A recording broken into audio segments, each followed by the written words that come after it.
Hello everyone, welcome to Slipjoint Sawyer. Today we're doing an open tag response to my good friend John over at Thrifty Kniffy, and that is Super Sack Saturday. Very straightforward, show a Swiss Army knife on a Saturday. Along with that, please go and check out Baldy's Blades, Mikey Newman. He's just dropped 2 long form videos and they're superb for his first 2 goes. So please go and show him some support, let him know that Slippy sent you. It would mean a lot to me. And this one we're looking at today is it's an older piece from Victorinox. Obviously, you know, I had to pick it up from Dan over at Blade Bridge Customs. He does the best deals on sort of used Swiss Army knives, so make sure you're checking him out. I will link him in the description below. But this is a Victorinox camper, and not any sort of ordinary camper. This is one from their economy line. Now, the economy line has sort of come and gone throughout the years. More recently, it's known as the eco line, and the sort of distinguishing factors for that, especially with the older ones, as you can see, we have a hot pressed shield in there. So I don't know if you can make that out. That is actually stamped in rather than inlaid. You can see it has worn a little bit off over time. And along with that, we are without any sort of tool scales at all. So that is very sort of standard for the economy line. Newer ones then would come with sort of a matte finished sort of nylon handles with no tool scales, whereas the older ones were sort of this high polished Cellidor scales. And of course, this is one from the 91mm range, so that's about 3.6 inches closed and about 2.6 ounces in a weight. Pretty much very standard then compared to all the other campers, especially the newer models. Same sort of tool set. So the newer model camper would be model number 1.3613 or 0.71 for the Eco without the tool set. But this one then we're looking at is 3.3611, so the economy. And we're going to go through the tool set, have a little look, walk around it and see what's different. So as I mentioned, no tool scales at all, so you are minus the toothpick and the tweezers. But apart from that, very sort of standard. We have the tin open on the right hand side with the small flathead screwdriver. You do get that famous Victorinox finish, which is like a tumbled polish finish. And a nice clean nail nick on there as well. Decent size stock on this tool, nice little cutting edge to pierce through tins, and this has seen some use. Obviously it's an older model, but it has been refurbished by Dan over at Blade Bridge Customs and he's done a superb job for that. We're looking at about 5.5 to a 6 max on this sort of front layer. Left hand side then we have the cap lifter, wire bender and the large flathead screwdriver, and of course this being an older model, there is no half stop, it's just a nice cam tang on that. Again, Victorinox finish on the blades. Nice clean nail nick on here too. And you could use this as a sort of mini pry bar, but I wouldn't put too much force on it as it is just pinned together.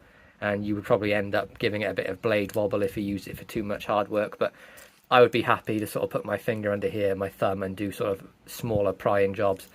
Wouldn't be a problem for this at all. We do have a keyring on there, and I have put the pocket clip on here as this is my daily carry today. Sort of my preferred way to carry a sort of Swiss Army knife at the moment is having it sort of clipped into my pocket. It sort of frees up my pouch to put some different things in. So today I've got an Olight pen and a new Ashley Harrison custom, which you'll get a look at another time. Second layer then we have the saw, and you can see very similar to the new design. You have a flattened edge on the very tip, which means you're not going to damage any of the teeth, and it's going to rest perfectly on this bit in here. So when it snaps down, you're not going to blunt the teeth on the saw, which is great. No half stop on that, just a nice cam tang as well. Slightly different finish on this. You can see we have grind lines on here, so it's more of a satin than the sort of polished tumble. Quite a thin blade stock on there as well.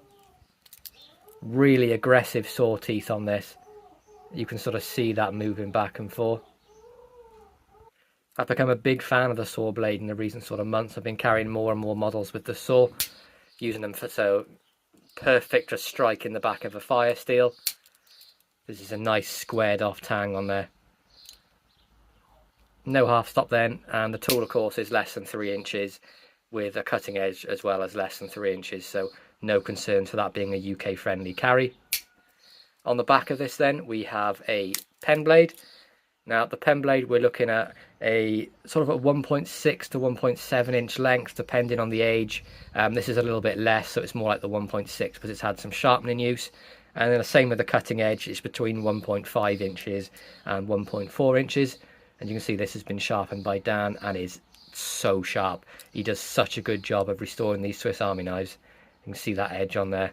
See it shining in the light as well as on the back. I don't know how he does it, but he puts a screaming edge on these tools.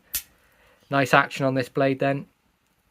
We're looking at about 5.5, and then it gets to about a 6 pull right towards the end. And you can see that finish on the blade as well. Nicely scratched up with use, something I really look for in an older knife, especially one that I want to carry, as it, you know, adds a bit of history and character to the knife.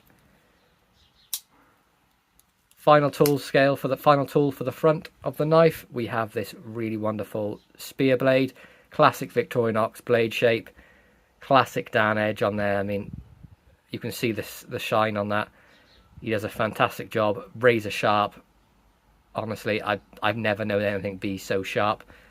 We have the older style 4-layer tang stamp, so Victorinox, Switzerland, stainless and Rossfry, and on the back you'll notice it says economy. Now this tang stamp was only used in the economy line between 1977 and 1980, so this knife is in somewhere between those 3 years, so decent age for the knife, very good conditions for its age, I would say. Nice usage on the blade as well, so I'm not going to be afraid to pocket carry or use this one. Wonderfully restored by Dan. The action on all the tools is absolutely superb. Nice snap as well, and we're looking at about a 5.5 to 6.5 on that. And then on the back we do have a corkscrew, which I have added the little mini eyeglasses screwdriver, and I've also added a little bit of that twist on kindling, or tinder I should probably say, into the corkscrew. You can see we have no slot for the pin either, but older style corkscrew, does have that sort of nickel silver colouring to it. And then we have the punch, reamer, whatever you wish to call it, all blade without the sewing eye, and a nice little edge on there too. Still very pointy. It looks like someone may have modified it on the end to make it that little bit more pointy, and you can see the use on here as well. It's definitely been used and carried and loved, which is something I think is absolutely fantastic, especially for picking up a secondary one that you want to carry. But there we go guys, that's my review on the Victorinox Economy Camper. Model number for that again is 3.3611. Please be sure to like, subscribe and ring that bell for notifications, and I'll catch you in the next one. Peace out.